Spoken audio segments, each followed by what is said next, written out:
Are you ready, kids? Get your parents' permission, check your mailbox, and grab your shopping cart. It's time for the Adventures in Collecting podcast. I'm Eric. And I'm Dave.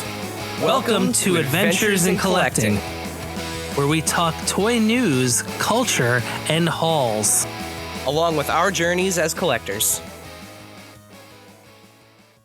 Hello, everybody, and welcome back to Adventures in Collecting. Hi. I just wanted to be as still as I could for as long as I could. Just We're people back. think I was buffering or... We're here. So good.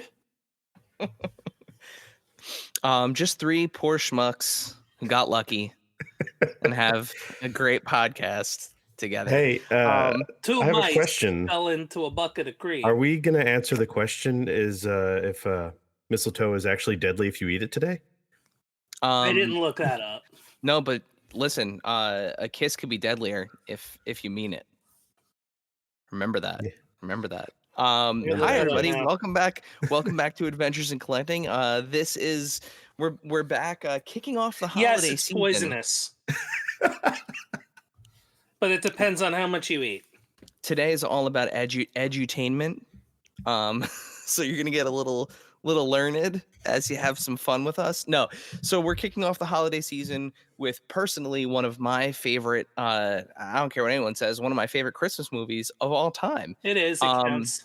I saw and- actually a good thing online, not to derail us, but Okay. I saw like if you could take Christmas out of the equation and the like movie makes sense still, Yeah. then it's not a Christmas movie. So like Batman Returns has to be a Christmas movie. Yeah. It's true. Yeah, It's like 100%. All of that stuff can only take place on Christmas. Yeah, especially with the kidnapping of the winter princess subplot. Yeah. Yeah. You ruin the movie if you take Christmas out. So yeah, That counts. Long story short. so yeah, but we are back with another episode of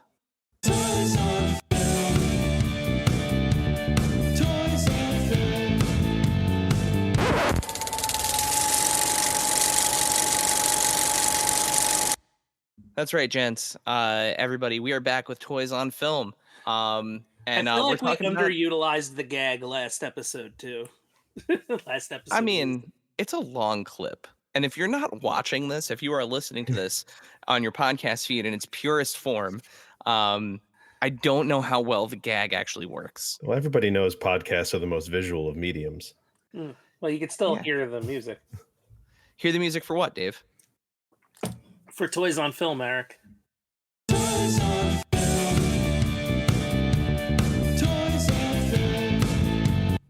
Okay. But yeah, there you go. We're here with our voice behind It's the like, pod. it's like bleeping out a certain name that I'm not going to make you work harder to bleep. Thank you, I appreciate it. Joey Candy Pants, welcome back. It's always good to have you on here in person rather than just in spirit. Glad to be here. Yeah, and To be here. feel free to fall into your Christopher Walken as often or as not often as you want throughout this episode, because we're going to be talking a lot about Max Schreck and all the other characters here in not only, like I said, one of my favorite Christmas movies of all time, but this is my favorite Batman movie of all time. So Wow, hot take. Okay. Yeah, I do love this movie though. this is my favorite Batman movie, and I want to make It's the my record. favorite of the four, of the for sure of the four. I want to make it clear. The last time we got together and we were talking about Batman Forever, I mentioned that Val Kilmer is my, like, when I close my eyes and think of my childhood and think of Batman, he is my Batman. But when I think of Batman movies, this is the movie. This is the one that I think of. This is, for me, it's my favorite Batman movie. So Yeah. As we usually do, Dave, do you have any stats for us before we start talking about, of course, the film and the figures and everything? Let's talk a little bit about the making of the film here. Okay, so the film Batman Returns, released June 19th, 1992, was written by Daniel Waters from a story by Daniel Waters and Sam Hamm. Directed by Tim Burton, of course. Music by Danny Elfman. Makeup effects by Stan Winston. He was nominated for an Oscar for his makeup effects. Do you know which film he lost to? Ooh, in 1992? So this came out in June of 1992, correct? Mm-hmm. Yeah.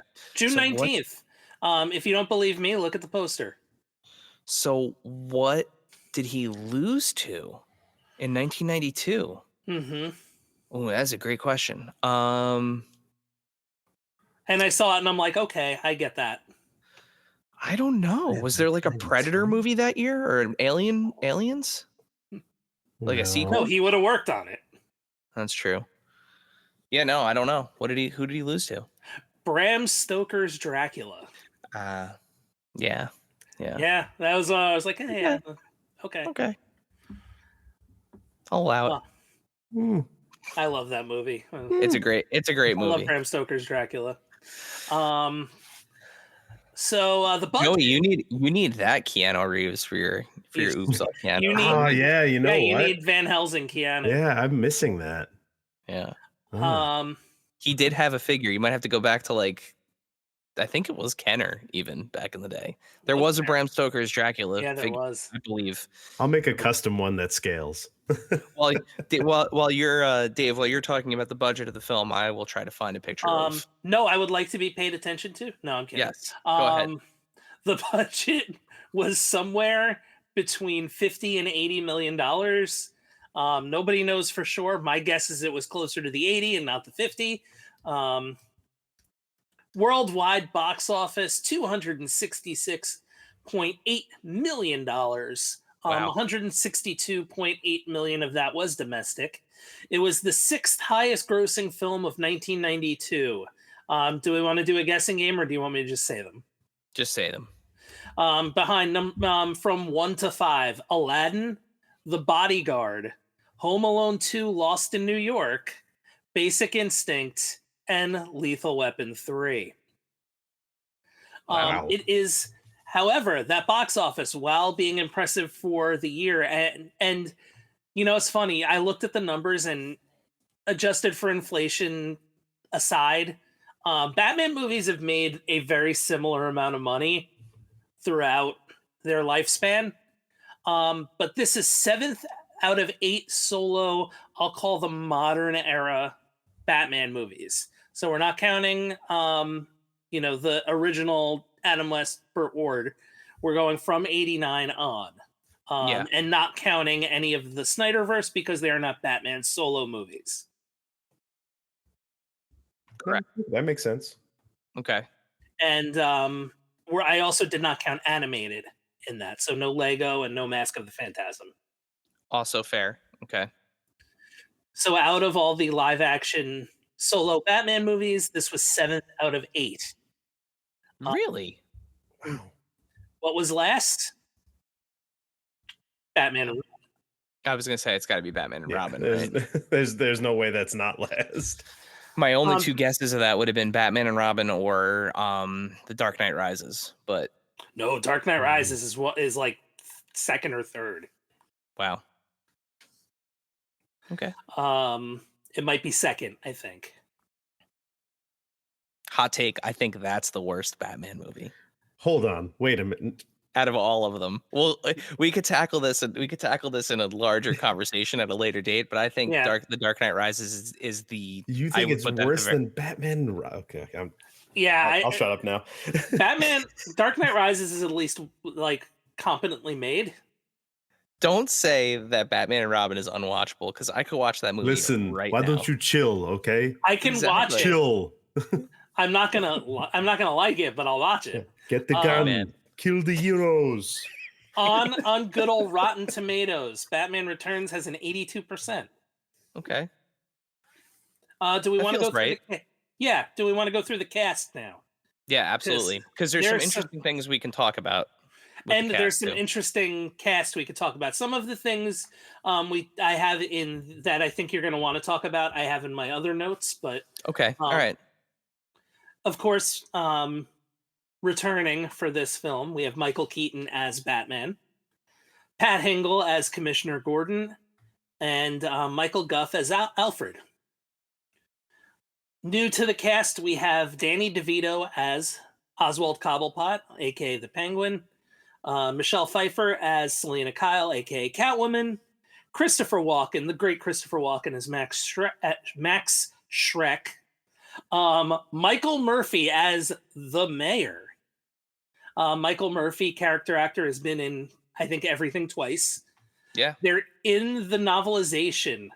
He is Mayor Jenkins, but he is not named in the film. He's just the mayor. Yeah. He is just the mayor. Andrew Bryniarski as Chip Shrek. I love that character so much. God, what a Dad, buffoon. go save yourself. Dad, go. Yeah. You instantly talk like your own father every single time. Kids, always. When you grow up with your dad talking like that Yeah, I every guess day, so. it's like you grew up around That's people with what- a British accent. Where I wonder if like they said no, sound more like Walken, or if they were just like, nah, just go with, like, we're not gonna. Imagine he just did it and like everyone like I imagine he did it for a take and everyone just kind of shot Tim Burton a look and he was just like, keep it rolling. Just keep it I rolling. mean, I love that. I love that actor. He also plays Zangief in the original Street Fighter movie. That was a He note that I absolutely have here. Yep. Oh, sorry.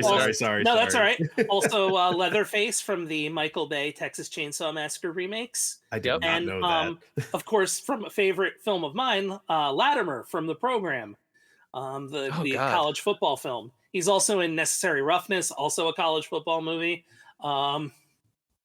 He was in Any Given Sunday, also a football movie. So I mean, he's a big dude. So. He is. He's a burly man. Of course, the late great Paul Rubens, and also Diane Salinger as Tucker and Esther Cobblepot. Amazing Pee-wee's Big Adventure crossover there. Yeah. Simone and Pee-wee reunited. Did you know? I'll start with the did you know here. I guess we could hit some did you knows, but did you know that Burgess Meredith was originally contacted and was cast as Tucker, but could not do it due to illness. Oh, wow. He could have played the Penguin's dad. Wow. Mm-hmm. Wow. Oh, that would have been great. And now we get into like, here's every like the most character actory thing of all time. And some of these folks are people who are like Tim Burton regulars and some are not. Actually, a lot of them are not. Just give us some highlights because I don't have pictures of these people ready to. You don't need to have pictures of these people because you'll know who they are. If I tell you who they are, you'll know. All right. So Jen and Josh, the Penguin's image consultants, are played by Jan Hooks and Steve Whitting. Jan Hooks, of course, you know from Saturday Night Live. Yep. She is the tour guide from the Alamo in Pee-wee's Big Adventure. She sure is. Steve Whitting is Bert from the Hogan family. Good old Jason Bateman's best friend, Bert. Oh, yeah. Not a lot of reflective surfaces down in the sewer, huh? An all-time great character actor who you've seen in everything, and from and a couple like reunions in this movie too. Reunited with his One Flew Over the Cuckoo's Nest co-star Danny DeVito. Of course, I mean Vincent Schiavelli is the organ grinder from the from our old Red Triangle gang. Yep, and I love shouts to Ghost, awesome movie. Mm-hmm. Oh hell yeah! Shout out to the FMV video game Corpse Killer, where Vincent Schiavelli is the final boss of the game. Christ. Fantastic. Rick Zumwalt as the tattooed strongman. You may remember him from the great Sylvester Stallone arm wrestling film Over the Top as Bull Oh Hurley. my I didn't God. even realize that. Bro. Go ahead, hit me. Another great old-timer character actor, Branscombe Richmond as Terrifying Clown, who you may remember as Bobby Six Killer from the TV show Renegade, and Kyoki, the bartender from Forgetting Sarah Marshall. Wow. The owner of the bar where the objectionable photo of Mila Kunis lives. You're actually making me somehow like this movie more. As if it were It gets possible. better, and I'm going to save the best one for last. Okay. All right. Gregory Scott Cummins as Acrobatic Thug, who you may know as in his all-time greatest role as Mac's dad on It's Always Sunny in Philadelphia.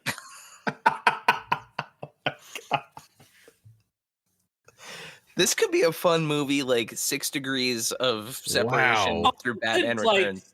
this is 100% a great Kevin Bacon game. Like, Sean Whalen as the Paperboy, fresh off of his debut role in The People Under the Stairs, the guy who wants to buy the Wonders record in That Thing You Do. He's one of the storm chasers in Twister, but I think his best role is the guy who can't say Aaron Burr in the Got Milk commercial because he does not have milk for his peanut butter sandwich. And last Classic. but certainly not least, as Thin Clown, the Thin great Doug Jones. Yeah, that one Yeah. I knew. Oh yeah. Yep. Yeah, that one I knew. Wow. Yeah. So, like, just a wild, like, who's who of all-time great character actors. What a cast. Yeah. Peppered throughout this movie. Yeah, this movie rules. Like, it genuinely. More so than the original one, to be honest. 89's got like Robert Wool but they're all like kind of, I would say, less character actors and more like kind of, they've fronted movies before. Yeah, A or B listers for sure. Like Robert Wool, solid B, like, right? Yeah, but you've Kim got Basinger. Who's who of character actors in this movie? Like, literally, you run the gamut of people who are still doing it now. Yeah, that's crazy. That is crazy. We did just rewatch this movie, so I watched. I realized that the girls jumping straight into Batman Returns was probably going to be confusing for at least Callie. So we did watch 89 Batman and then went right into this. It was great watching this movie again, like through the eyes of a child for the first time. This was the first time Callie had seen this movie, and she's actually about the age that I was when I saw this. So this is Batman Returns is, if it isn't the first movie I went to see in theaters, it's the first that I remember seeing in theaters. Like, I remember going to the Allwood Theater. 1992. Oh yeah, that's great. I'm thinking my age. Yeah, no, I was 4. Yeah, that was I remember accurate. Then. I remember these toys. I remember seeing them on shelves. I remember going to the Allwood Theater in Clifton, New Jersey. New Jersey, that's right. That's where we saw it. Like, I can vividly still remember. There, I believe. This movie has imprinted on me. So it was fun watching it with a 4-year-old again. And it's still amazing. Not without controversy. So this movie was not to jump into your more facts section, but I didn't put this in because like I knew we would talk about it anyway. So as even though Batman 89 is a fairly dark film, I think we can all agree it's a fairly dark film. Batman straight up murders people in both of these movies. But the appearance of the Penguin in this film and the very overt sexual overtones of Catwoman's interactions with Batman and the Penguin, for that matter, had parents in a little bit of a twist back in 1992. Tie-ins with McDonald's and things like that for Happy Meals were very scrutinized, to the point where when we get into the actual conversation about the toys later, we will talk about how the Kenner penguin was not the penguin from this film.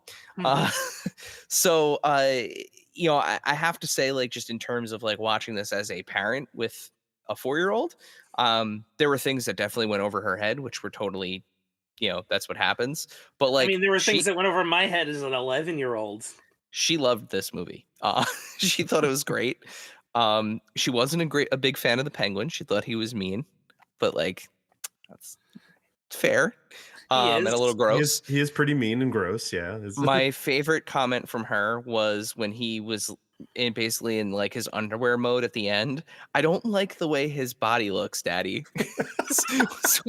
was my favorite. Because he does kind of have that like kind of weird like he's lumpy pillow look to him towards the end. he's an egg. He's an egg. He's a very odd shaped guy. But yeah, so this movie did a lot of things that We're kind not of body shaming, by the way. We're not. friends. No, we're penguin shaming. He's meant to look like he's meant to look horrific. Yeah, he's meant to look scary. He's a monster. So yeah, this movie veered off the path that like of DC Comics history in terms of the origins of both the villains in this film. So Penguin, of course, being born to a Gotham socialite family, the Cobblepots, and being discarded almost Moses-like in a river in the Gotham Central Park because he was born with deformities. So he lives in the sewers and grows up with some escaped penguins from the Gotham Zoo and circus people. Yeah, and circus people. Remember, he was born without 5 tiny digits. Yeah. But 1 shiny flipper. Shouts to Danny DeVito for just being an absolute like trooper for this role. So I got some info if we want to go back to the info part. Yeah, let's talk a little bit about Danny DeVito. So, well, originally Penguin was not written as the main villain by Sam Hamm. It was written with Two-Face as the main villain in a direct continuation of '89. Which would have had Billy D. Williams as continuing as Williams would have continued. There was the comic series that fantastic kind of went through that. If you'd like to read it and see where the movie could have gone, but Tim Burton initially was not interested because John Peters and Peter Guber were still at Warner Brothers. But when they left for Columbia Pictures, Burton was very excited to hop on board. And it allowed for him to have more creative control and remove the original writer, Sam Hamm, for Daniel Waters. And Tim Burton did not want to make like a direct sequel. He wanted to make like a completely different, lives in the same universe but could stand alone, like new story. And he did not care about comic book accuracy or anything like that. He did not understand the Penguins, so he was like, "I'm gonna cook here." And boy did he. Now, for the Penguin role, Tim Burton's initial wish was for Marlon Brando to play the Penguin. Dustin Hoffman, Christopher Lloyd, and Robert De Niro were also considered, along with Danny DeVito, and Jack Nicholson convinced Danny DeVito to take the role. God, could you imagine if Robert De Niro was the Penguin? Could you imagine if any of those four? So here's the thing. I'm just focused on De Niro right now. I could imagine. I'm focused on Brando. Forget that, because we've all seen. If you haven't seen The Island of Dr. Moreau, don't watch it, but just listen to the How Did This Get Made podcast about it, and that will give you everything that you need to know. Well, here's the thing with De Niro. I think De Niro would have been a great classic Penguin. Like if that wasn't like the weird, like deformed Penguin, if it was like, mobster. I disagree because look at Mary Shelley's Frankenstein. Okay, that's fair. I forgot he could have done it. He could have done it. Iceberg Lounge. Just saying. Like he's kind of the best part of that movie. Yeah, it's true. It's true. That's Brana, right? Plays Dr. Yes. Frankenstein in that movie. Yeah.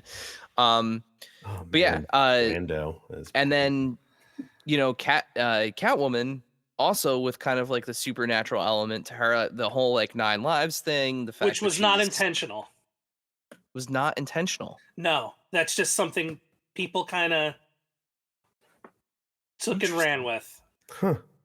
Because she talks about it though in the movie. She does, but she's kind of just playing up the cat I mean, references. even her like return to life with like falling out of a window and cats biting her fingers, and she's like, "I'm back now." Like that's definitely a supernatural thing.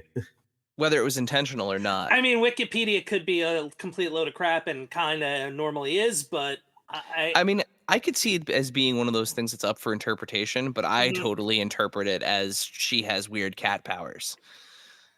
Not like Halle Berry, though. No, not like that. No. See, No one's like Halle Berry. I interpret it more as like she's very fortunate, and Christopher Walken's never fired a gun in his life. Oh, I mean, or Max Schreck has never fired a gun in his life. Yeah, I mean, maybe. She tries to blackmail me. I'll throw her out a high window. Well, I'll put it this way: you know who he clearly is supposed to be in that era. Has that man ever fired a gun? Probably not. And that's fair. I didn't really think about it. We're not going to say it out. We're not going to say the quiet part. But also when he Who's he looks supposed to be? We'll talk about it offline, Joe. When he looks at Bruce Wayne at the end, Bruce Wayne, why are you dressed like Batman? It's the best. The best. I love when they we'll probably get into more of those lines and those things, but when they're at the party together. Yeah. Let me guess. Good. Trust fund goody. It's so good. This movie is way more over the top and campy than it gets credit for, given how dark it is. Like it's like a fever dream episode of like 66 Batman. Like it is that campy. It's just so the dial is turned like the opposite direction on the dark side that like it balances out. Yeah, it like masks some of the campiness of this because like some of the lines like they're delivered so well. Even the original one is too. Yeah, don't forget your lucky deck. Like you have Jack Palance. I love Jack Palance. Yeah. Jack Palance and Christopher Walken are very much cut from the same cloth. Yeah, you're my number one guy. I know we're not talking about 89, but I did just hear a fun story about 89 that apparently Jack Palance, by the time he was filming that movie, was like mostly deaf. So when Tim Burton would call action, Palance just kind of like sat there. No one wanted to like bother him. So like Tim Burton had to keep yelling like action louder and louder and louder and louder to the point where like he finally responded. And apparently Palance pulled him aside at one point and was like, do you not know how to make a movie? You just never call action. And he had to be like, well. But yeah, this movie it shouldn't work on paper. Like when you look at the different elements of this, like how Batman murders people and Penguin is like a deformed monster. I think it only works because it's a Tim Burton movie. Yeah. And I think that's exactly it. The legit murder with that Batman does in this though, with like the bomb. That's like the first. You're just like he has the bomb, he puts it on the guy's chest and throws him down a shaft. But it's also like the right. the cleanest explosion of a human of all time. Yeah. Yep. Yeah. There's like it's almost a Looney Tunes explosion. Oh yeah. And if Sam Raimi directed it, blood would be shooting up out of it. So it's one of those things where like it speaks. I think it speaks volumes to both this movie and 89. How like cohesive they are as films that like people don't harp on the fact, because like I've watched these so many times, but like watching it with like a, hey, I know I'm going to be talking about this for likely an hour on a podcast, like I need to really like kind of dial in here. It blows my mind that nobody goes back to these and they're like, these are horrible. Batman kills people. He's not supposed to kill people, right? Like, because that's one of the first things that you'll hear people say about the Snyder movies, regardless of how you feel about them, right? Like, it's like, oh, Batman shouldn't be like that violent, right?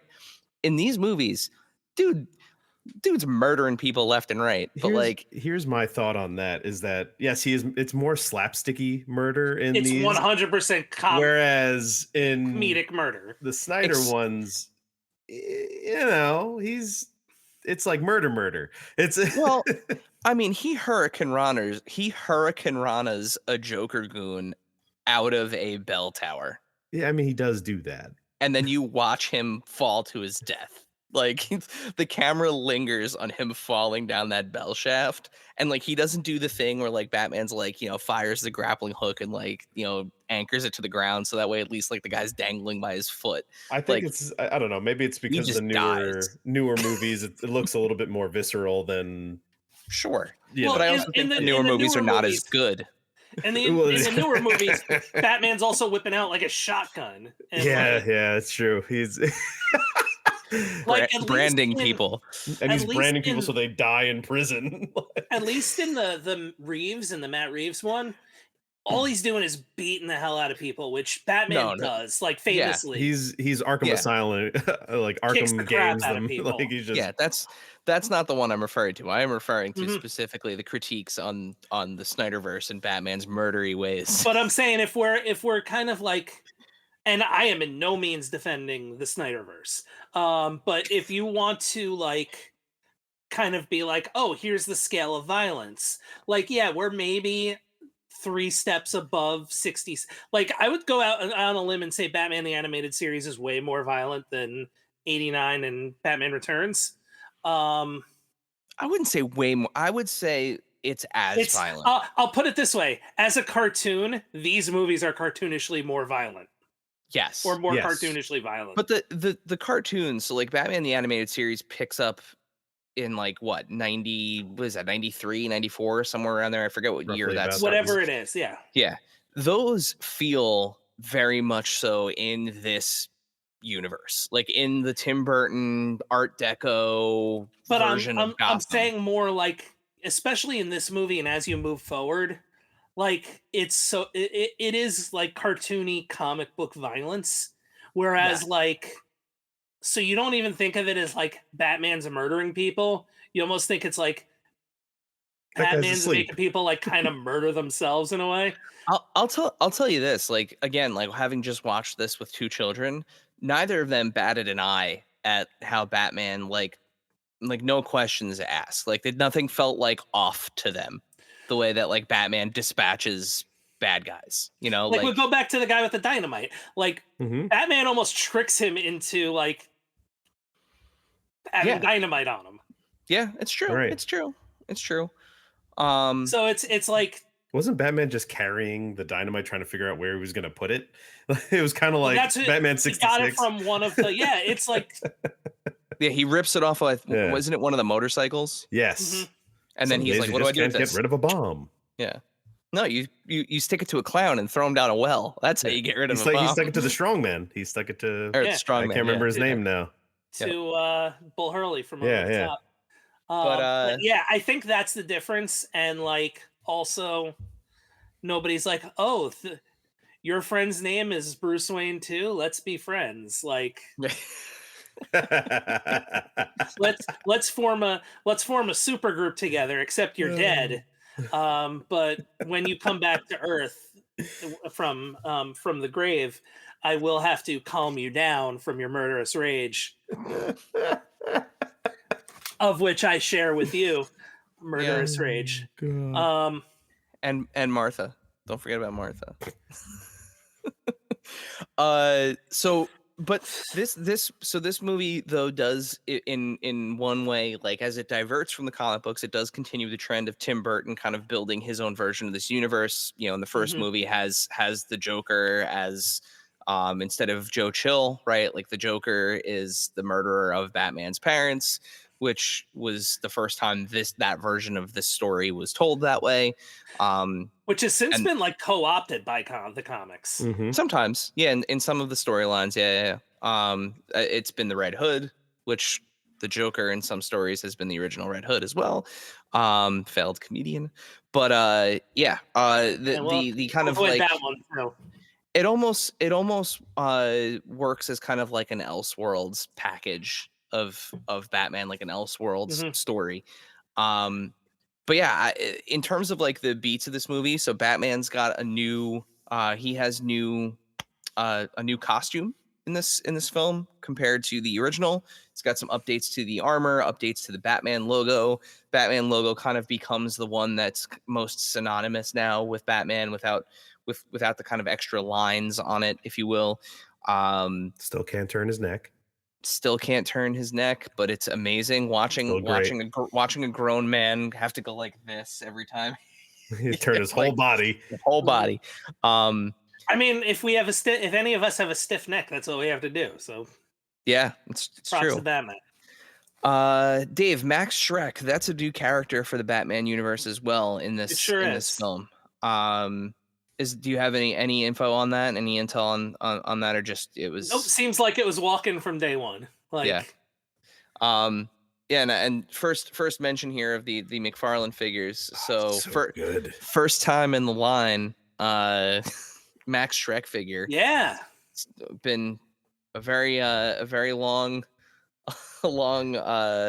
period without an action figure for him. So McFarlane in this latest wave finally brings us Max Schreck, one of the guy pulling the strings, if you will.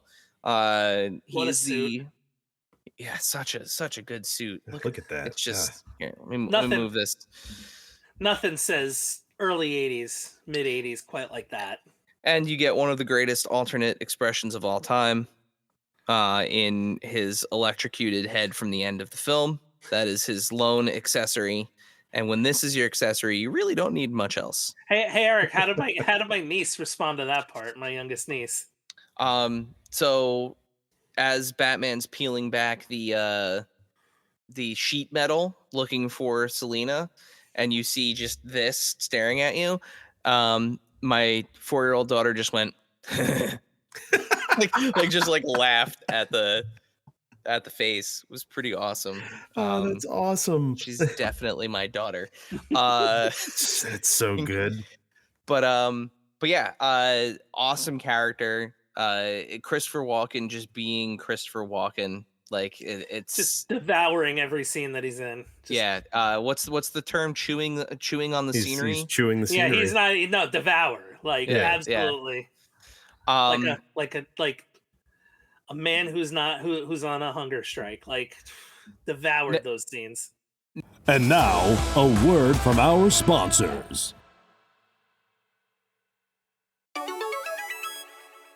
This segment is brought to you by our friends at Chubsy Wubsy Toys.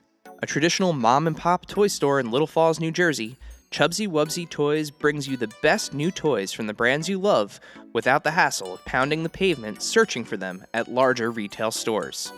Visit them in person at their brand new home at 101 Newark Pompton Turnpike, Suite 1 in Little Falls, New Jersey, or online at chubsywubsy.com. That's CHUBZZYWUBZZY.com. And tell them Adventures in Collecting sent you. And now, back to the show.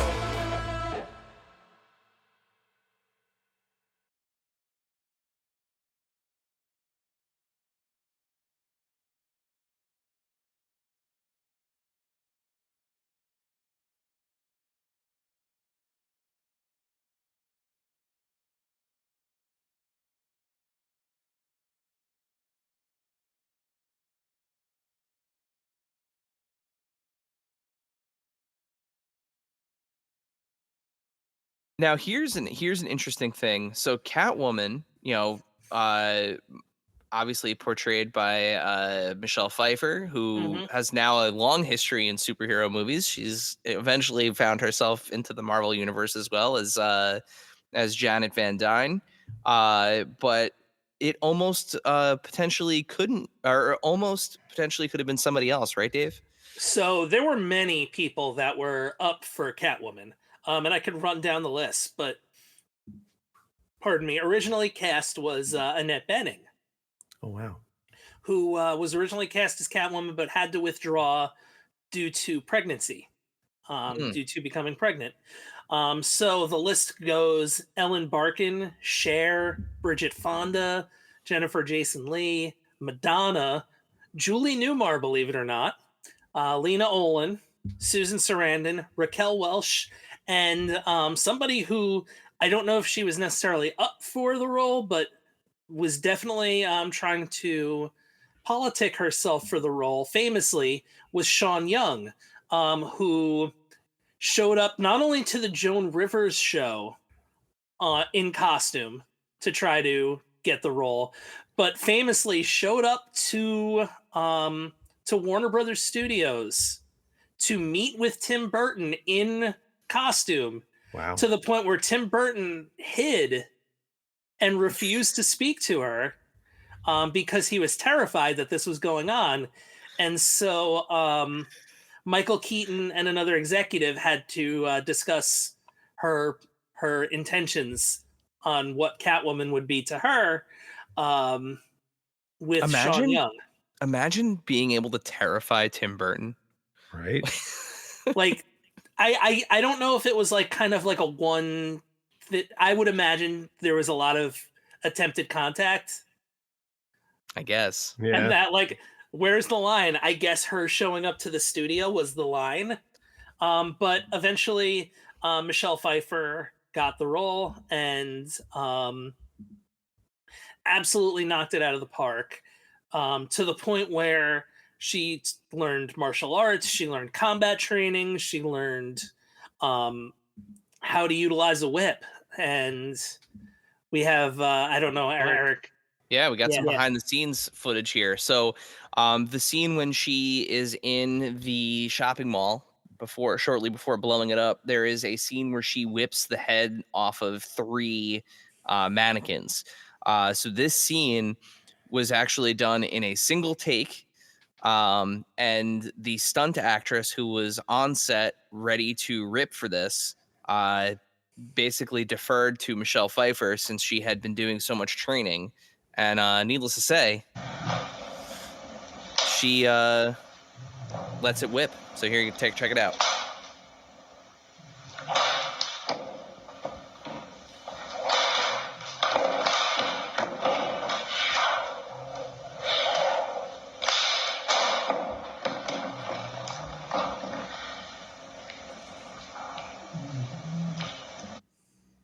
And like pretty amazing. That's amazing. And the best part about that is, like, once cut is yelled, like, the standing ovation she gets. Yeah, the clip that I have cuts off just before then, unfortunately. But just truly remarkable performance from her, like unhinged. She plays both Selena Kyle and Catwoman, does that really great job of juggling how, they start off as different people and like slowly like that line starts to blur between where Catwoman ends and Selena Kyle begins and vice versa. And of course you have that. Just like the trauma of it all as well, like dealing with Walken, with dealing with Max Schreck. And, Tim Burton's always good about hiding social commentary in his films. So like, we're talking early 90s, being a woman in the workplace, everything that was kind of going on culturally at the time. She is a perfect kind of analog for telling that masquerade as my lovely wife pointed out when we were watching this movie the last night or 2 nights ago, the masquerade scene. The only 2 people at the masquerade not wearing masks are Bruce Wayne and Selena Kyle, because they are wearing their masks, because they think of themselves more as Batman and Catwoman. So by not wearing a mask, they are in fact metaphorically wearing a mask. So yeah, just some really cool imagery throughout the film. As we mentioned, the kind of Art Deco world of Gotham City that was sort of defined in the first movie, and you don't really see a whole lot of it. You know, you get to see it kind of, you know, in bits and pieces, is on full display here in this movie. The you know, sequences with the Christmas tree in Gotham, all of the stuff going on in their version of Central Park, at the zoo and the underground, like really kind of All leans sound stages into. in England. Yep. Amazing. Done the old school way, which is incredible when you think about it. But Um, it's interesting because too, when you watch the first two movies, Gotham City seems so small, mhm. and that's Mhm. why. Yeah. But they couldn't film a Batman movie like in a city then. No, No, not no back way. then. Definitely They not. couldn't film a Friday the 13th movie in Manhattan. It's true. Would they film one scene there, right? Yeah, Like and one they had scene. to like do everything within their power to like basically bust Jason out at the right time and then hide him quickly so that way people wouldn't Yeah. like just I mean, ruin the movie, or basically ruin the movie worse, I guess. the entire city that Tim Burton built of this Gotham had like spawned out the entirety of, and you said it before, Batman the animated series was just Mhm. all of that. You know, and then Schumacher tried to emulate it and it didn't work in my opinion in a lot of times, but you know.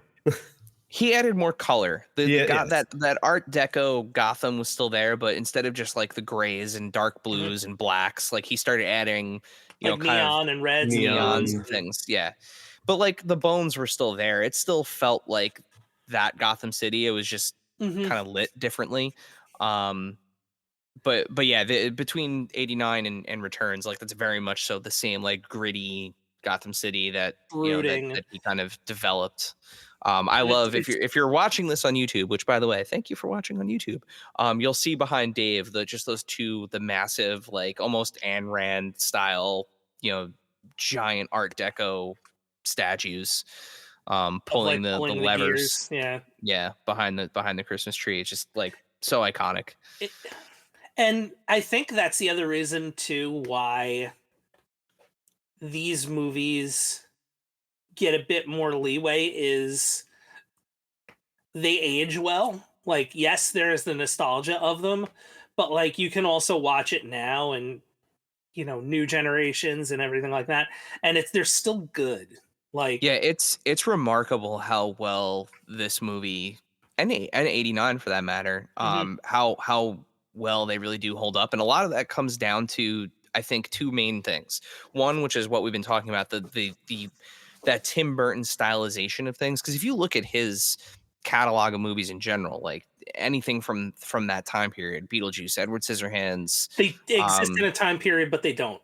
yep. Mhm. He is so good about creating, really like creating a tangible world where these films exist, where you could plop it into any decade and it makes sense because it's so like disorientingly different than the real world that it just Mhm. kind of works. And then plus on top of it, you have these incredible performances from, you know, Michael Keaton and, you know, Danny DeVito and Michelle Pfeiffer and Christopher Walken. You know, like all of these actors are dialed into that world perfectly, where like Mhm. it makes sense, it all carries over, even it doesn't necessarily feel dated because there's no Yeah, I mean, date look, to it. you It's not you look expiration at date. 89, you look at this movie, even just looking at the cars that they're driving are way older than Hmm. the 90s, way older than 89, but it doesn't feel weird. Yep. Like Even like it the never style of feels weird. dress, Yeah. like everyone's kind of dressed like it's like, is it the 30s, is it the But 40s, also like, kind of modern. Yeah. yeah. Like the opening of 89, you know, you have the kid and his parents walking down, like you know, thinking that that's Bruce and his parents. It's like, no, this is today. This is Mhm. Batman 80. This is in 1989. Like you just never know. Yeah. Yep.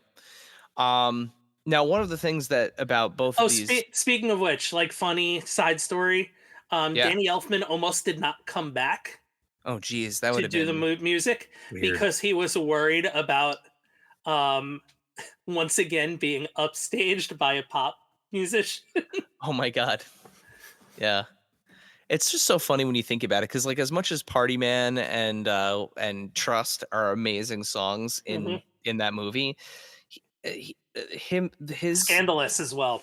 his Bat Batman Dance. theme, like his Batman theme is right up there with the theme of Star Wars, the theme of Mhm. Superman, like some of John Williams, and even like now, like looking like Hans Zimmer and Alan Silvestri, like all these major composers. The Batman theme is right there. Like it's right up with all of those. Mhm. I mean, Danny Um, Elfman has done like two of my favorite superhero themes, Spider-Man oh yeah, and and the Batman. Spider-Man suite. Yeah, it's true. Mm. It's true. Um, so what I was gonna say is, for a movie that's as dark as this, right? Like toys are kind of tough. So the good news is, Kenner continued their license with Batman, at launching the follow up to their Smash 89 toy line, which actually came out in 1990 and 1991.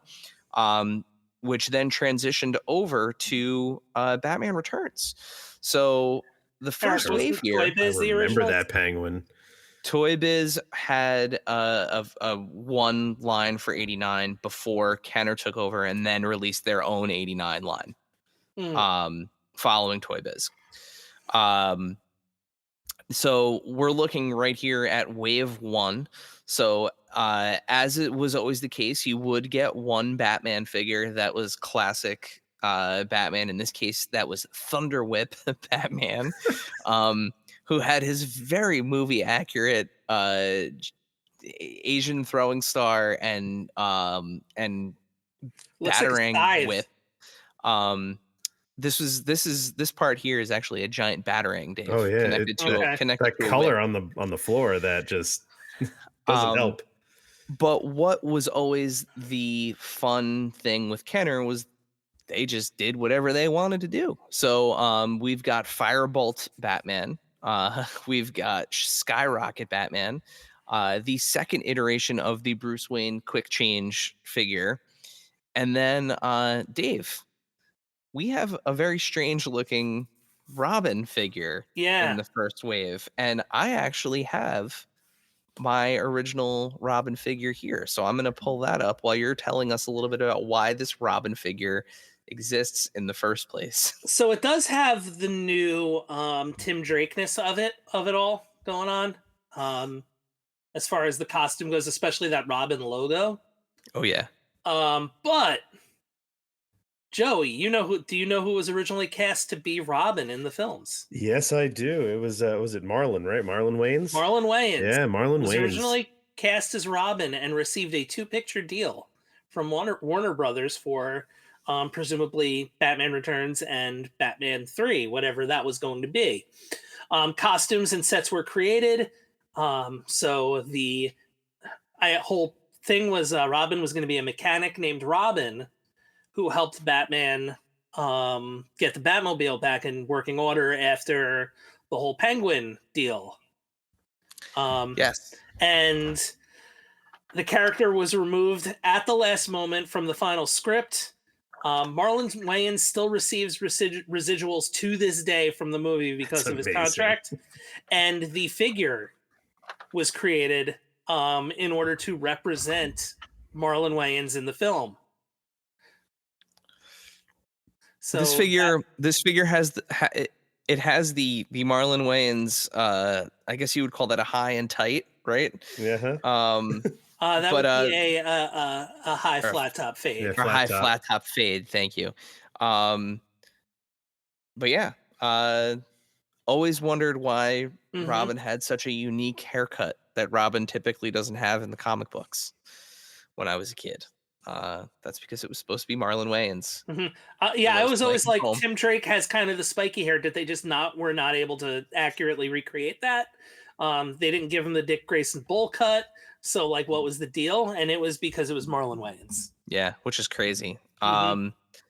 And then you'll also notice that the Penguin figure in Wave 1 like I mentioned at the top of the show, does not look like Danny DeVito. It is instead a repainted Superpowers figure.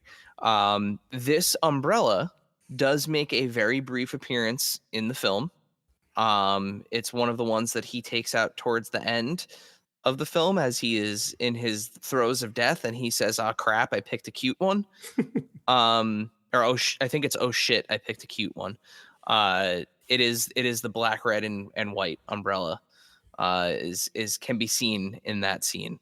The one he actually picks has like dangly things coming off of it, but Yeah, it's like a mobile. Yeah. yeah, but you can see this umbrella. So continuing with the figures, you have Power Wing Batman, Laser Batman, which was one of my favorites as a kid, Air Attack Batman, Deep Dive Batman, and then the Batman figure that is very near and dear to my heart as being the weirdest possible thing a Batman could wear is all white. And that is Arctic Batman. They did it in Batman and Robin, kind of. Yeah. This just to me is the strangest possible thing that the Dark Knight could wear. This figure is very near and dear to my heart and is always on my desk judging me. The modern McFarlane Superpowers recreated the gold one, Power Wing. Yep, Power Wing. I had Air Attack. And also just I know it's just the bottom half of his face, and I feel like we've said this before, but like that is a really good cartoony Michael Keaton. Like it's there. You know which Batman that is. I like that Laser Batman had like a weird texture to him because that wasn't paint app. Yeah. That was mold. I mean that was like that's Armored Spider-Man. That's like the Pretty same much. the same Pretty deal. much. Moving along through the original toys, we have the Bat Missile Batmobile, which is one of the kind of iconic moments in the film when the Penguin takes over the Batmobile and Batman is forced to fight back to take it, which would have been the moment where, as Dave mentioned, Robin came into play. I actually still have my original one right here, and it still works. I'll pop the sides off so that way you can see. But when you're playing with it, when I was playing, do the missiles with this, still work? Oh, those are long gone, Dave. I don't know what you still have. Got to find them on eBay, man. Those are long gone. Are they in there? No, they're not in there. I was gonna say it wouldn't have shocked me if they were, to be honest. Yeah, as Eric blasts his eye out. Yeah, right. I loved this thing. I love the way that it looks in the movie. The toy actually functions really well. Where if you're rolling this on the ground and you smash this button, it launches the sides off and continues to roll. So like if you were pushing it and hit the button and kept pushing it, it would basically do what it did in the movie, which is really cool. Some fun deco inside the vehicle. You get the control panel there.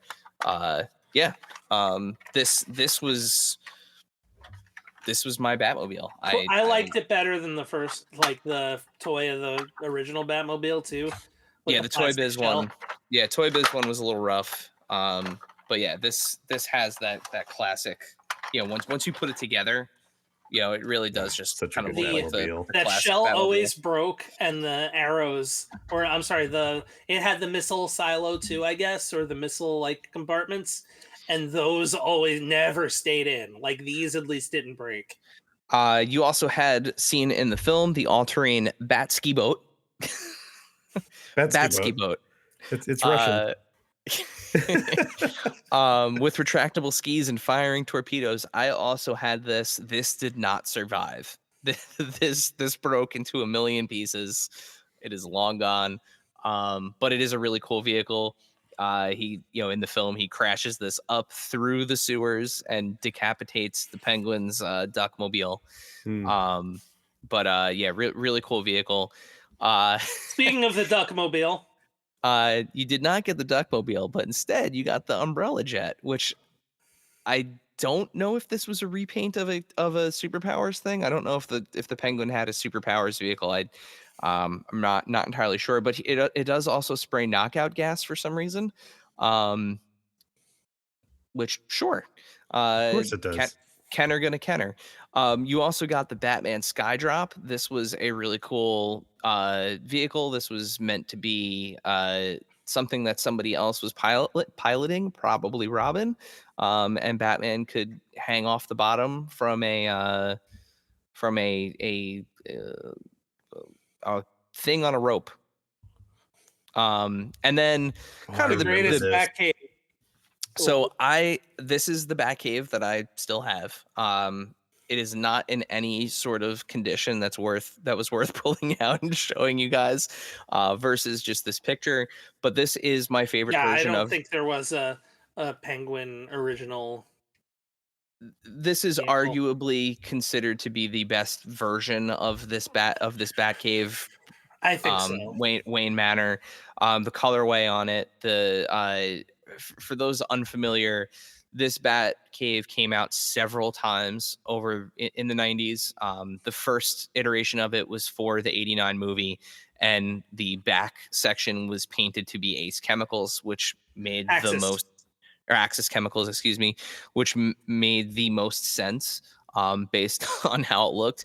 This time it just gets repainted as something that is like very frozen over and meant to look like the frozen sections of the sewers. In the middle, you get a drive-through where one side is supposed to look like the inside of Wayne Manor, which is what you're seeing here. And then the other side is the inside of the Batcave with the quick change chamber for Bruce Wayne to turn into Batman. As well as the Batcave control center or command center. And each time that this came out, it was given a fresh coat of paint and fresh decals to depict whatever media it was meant to connect to. So initially, this had pictures of like the Joker and the kind of newscast of when he was taking over Gotham. Here it is replaced with images of the Penguin and his mayoral run. I also think the skylight doubling as a handle. Yep, up here. I don't know if there's a better picture of this. Hang on, let's see. Yeah, you can see it up here. So when you closed it, when it folded up, you could pop these two lights. These two skylights. You could also have somebody fly through them, like. Yeah, but when you wanted to carry it, you just popped the lights down and you had a handle. But yeah, it was a full play set because again, this was designed for the 89 film, and it was designed to be the point where the Joker breaks into Wayne Manor and beats up Batman.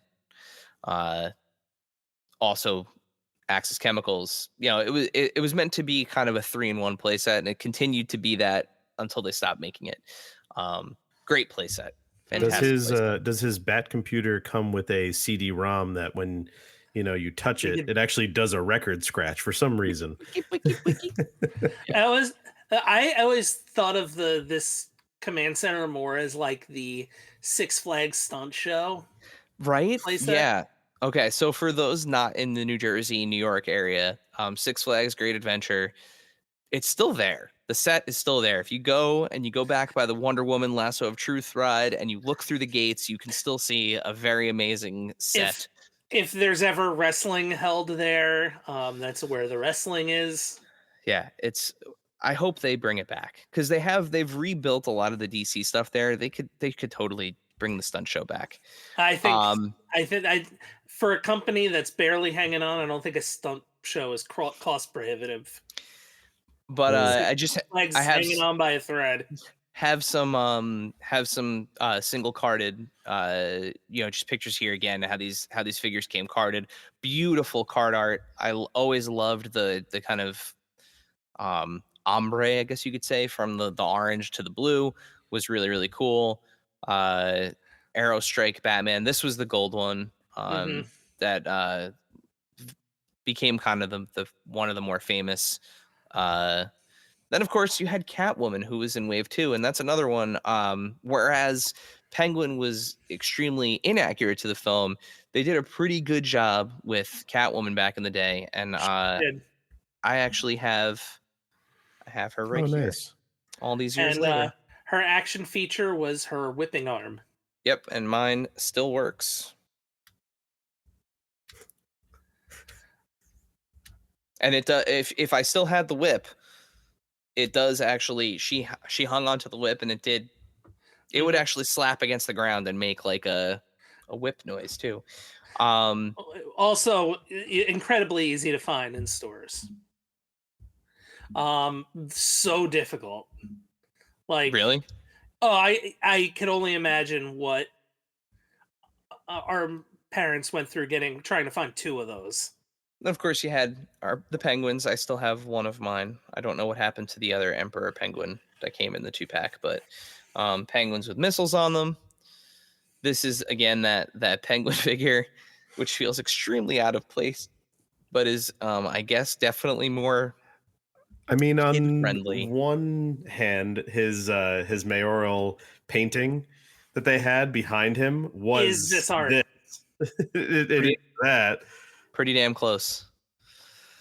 There's that Robin figure, and I actually still have the grappling hook and launcher too. I'm Nice. staring at it. That I do have for some reason. And there's just a close up of that. And then Well, that no, brings that's us, the original. yeah. Yeah, the close up of the figure. Yeah. No, but the original proto. Yes. Yeah. Not far off from what we ended up getting. So Yeah, I was gonna say that maybe I was gonna say the skin tone is a little different on the final. this is faded on wear. But yeah. Also that picture is just not great. Which brings us to modern day. So McFarlane Toys, and here in 2025, all these years later, dedicated an entire wave and a deluxe vehicle to the movie, to Batman Returns. So here is the GameStop exclusive underwear penguin with his Duckmobile from the end of the film. Is that what it's actually called? No, I just call it underwear penguin. I mean, that's It's what not Long John Penguin. Long John Penguin. But the rest of the wave I actually have on hand here. So from that penguin to the classic So penguin, good. they did a really, really nice job with the likenesses on all of these figures. You'll see that kind of across the way. The soft goods material is like a really thick, like felt material. I don't know how well it's coming across on camera there, but it's not like your typical McFarlane soft goods. They did a really, really nice job making it like a thick coat. The detail and wash on the figure itself, like just all the detail on his vest. The hat is removable. He looks fantastic with that. And the hat even has like, you could see it in the back of the hair there. It's got a little groove, so that way the hat sits film accurate on his head, which is awesome. The Penguin Commandos. So there was a 3-pack of these as well. So you get large, medium, and small penguin. The rockets on their backs are all removable. These are mostly just kind of 3 POA. statues. Yeah. Not even 3. I don't think there's any head movement. No, it's 2 POA. Yeah, and the feet don't move either. So these though come with the greatest accessory. Well, they were of all also time. McFarlane Toy Store exclusives. Yes. So in the back of the package, when you open them, you cannot see that. At least I didn't see it in the package when I was opening it. When you open the package, you get this guy. And this is the coat, the black coat from the end of the film that Underwear Penguin wears after he has been exposed by Batman as the grifter and fraud and villain that he is. And in order to show you that this coat belongs with this penguin, the fine folks at McFarlane Toys made a cardboard cutout of their underwear penguin figure and placed it gently inside the coat. Now, I do not have the duck or underwear penguin, nor do I plan on adding that to my collection. Space is a real premium these days. But instead, I now get to display the coat and the cardboard cutout. Which I like to think amazing. that in the penguin's lair, that's how he keeps his coat. It's on a cardboard cutout of himself. It's just so good. It's just so good. Yeah, and then kind of the two like I would say highlights of the set. I mean, the like by far best Yeah, figure in the wave. the Michelle Pfeiffer likeness is truly remarkable. All of the detail and deco on this, the stitching, um, it's really amazing, down to even the shapes on her fingers to be those whatever she uses for her nails that she keeps They losing were from. Weren't they needle, sewing? like Yeah, they were like sewing Yeah, needles. sewing needles. sewing things, yeah. But yeah, she looks fantastic. I mean, that likeness is spot on. It's the same exact expression that she's making in the poster. Mhm. The eye Um, holes being different sizes, yeah, like, and it's not remarkable. necessarily centered. And then we have a massive upgrade for Batman. So this is the Batman Returns. I just have them here next to the original one. You could see the original one from '89 has the kind of different logo there, but also has a fully turnable head, which really kind of ruins the silhouette of the mask there. Um, it wasn't like super noticeable to me until somebody called it out, and then seeing it next to the correct silhouette is just, yeah, I mean, you could see Yeah, it's a night and day yeah. difference. And you get the more iconic logo from Batman Returns there, the brighter yellow, the more simple bat logo design, as well as the kind of reworked more The um armor. yeah, the armor, just an overall really great figure, and of course now they're doing wired capes with everybody. So, my only critique on this figure is the cape could have been a little bit longer, but yeah, I don't remember it being that long though in Batman Returns. and then we saw it earlier, but there's Max Shrek one more time. Christopher Walken. So really solid wave of figures. With McFarlane leaving the DC world in 2026. They're certainly going out with a bang by offering a wave like this. Towards the very end here. Hopefully they revisit. Would love to see, if you watched our New York Comic Con coverage, we did have the opportunity to talk with Todd for a little bit, And we did and ask about 89 specifically. we asked about '89 Joker, and that would be it would be incredible if they managed to get something out before they're fully done. So Yeah, if you were in, I was trying to think about it, like what would you do as a wave with that? Because you could redo Batman. yeah, you could redo Batman, get him the better Vicky Vale. cowl. Would love a Kim Basinger, Vicky Vale figure. Bob That's the another one. Goon. Gotta have a goon. I mean, I would love. I would even love. Oh my Jack god, I'm Palance? blanking on his name. No, not Jack Palance. He needs a Oh, Grant. Knox. Yeah. Knox needs a Alexander Grant. Knox. Yeah, give me an Alexander Knox figure. And get Knox a Grant. You could even Gordon. do just like Joker Goon, like one of the guys that Bob the fight. Goon. Well, no, I mean one of the guys I with want the purple jackets. I want Oh, the guy with okay. the With the I want the swords. guy with the boombox. Yeah, Ooh, I boombox like that guy. Yeah, that's a good The guy. Betty too. Jack dude. that he fights in the Belfry. But also I think You could also do two versions of the Joker. You could do the classic, like the purple suit, like the end and of the then movie, purple suit, and the museum Joker. Absolutely. You could even do But- the one where he's with the mimes, where it's all the Yeah. whole block. No, you don't want. There was a Hot Toys that did that. I think There was, yes. somebody did make that. You know what? Um, If you're doing like secondary characters for that, Palance would be a good one. But I also think Alicia would be good. yeah. Ooh, interesting. You could also do because Eckhart. Oh that's- man. Yeah, Think about the future. Gordon. I think Pat Hingle, because he could go with any of the movies. Then at that point, Yep. They've already done Michael Goff, but I mean they could re-release Alfred too. That wouldn't be a bad thing. But dude, you wouldn't even need to like this for Alicia because she's got the mask. Yeah. Mm-hmm. Yep. Hmm. But I think with that we have talked at length about Batman Returns here, fellas. Before we sign off, what are your final thoughts about Batman Returns. I guess let's say final thoughts, and do you recommend that people watch this movie? Candy Pants, why don't you start off, Joey? I'll start with the absolutely. I recommend people to watch this movie.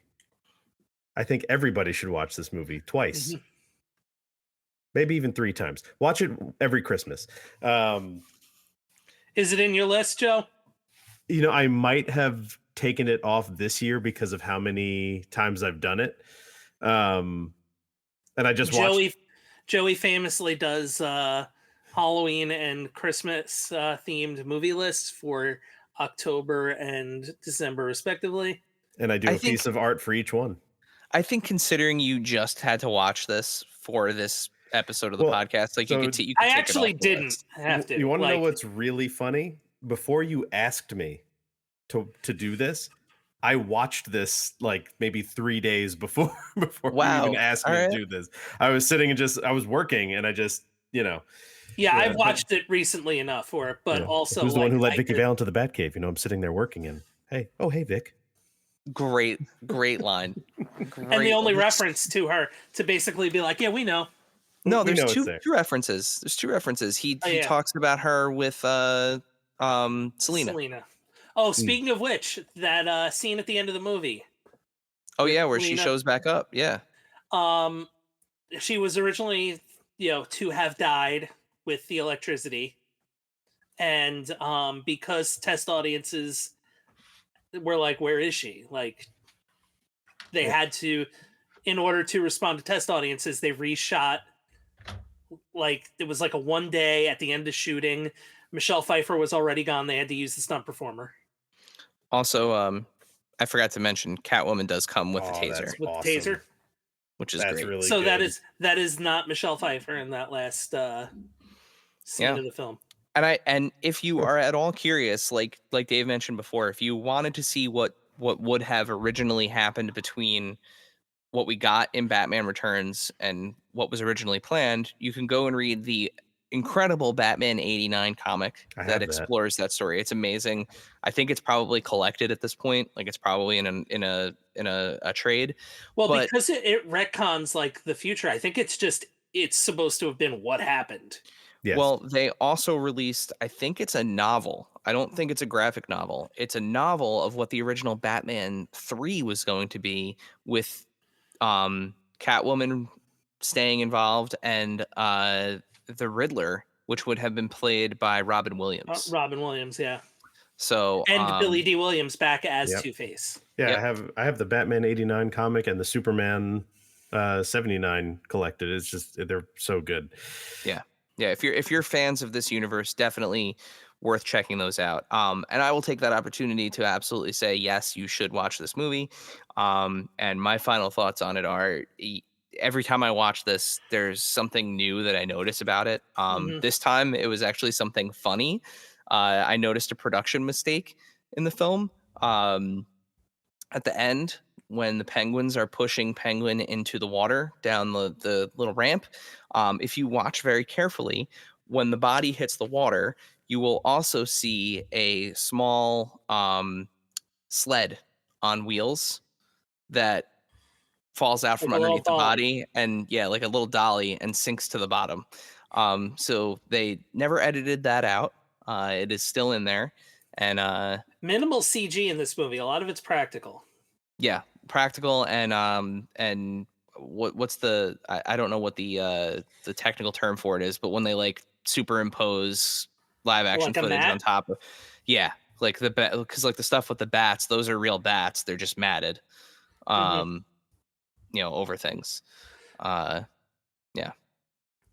It's a recommend for me too. Like, it's definitely one of my favorites, if not my favorite Batman movie as well.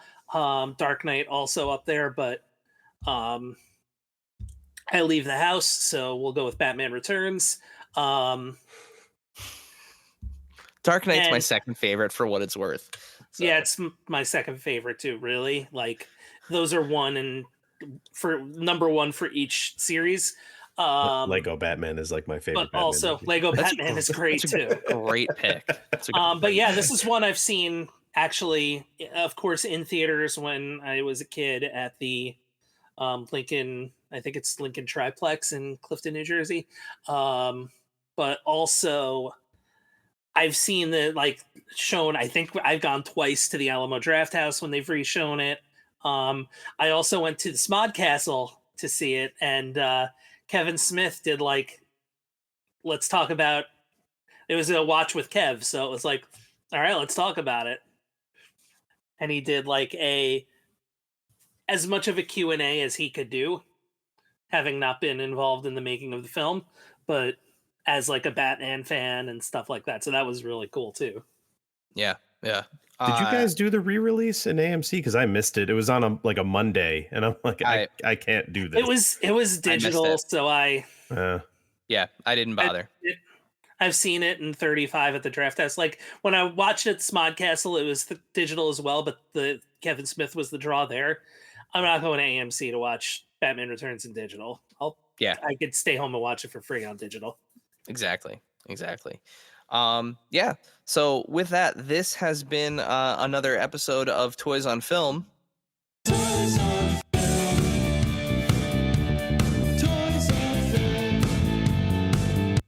And I'm sure we'll be back with another episode of this at some point. These are always super fun to do, and you guys seem to really like them.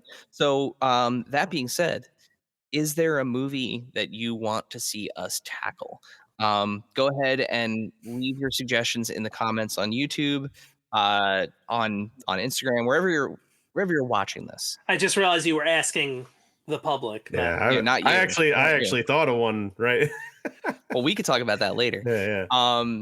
There's one that I would love to do, but I don't want to subject Dave to having to watch a movie that I know he hates. It's Transformers, isn't it?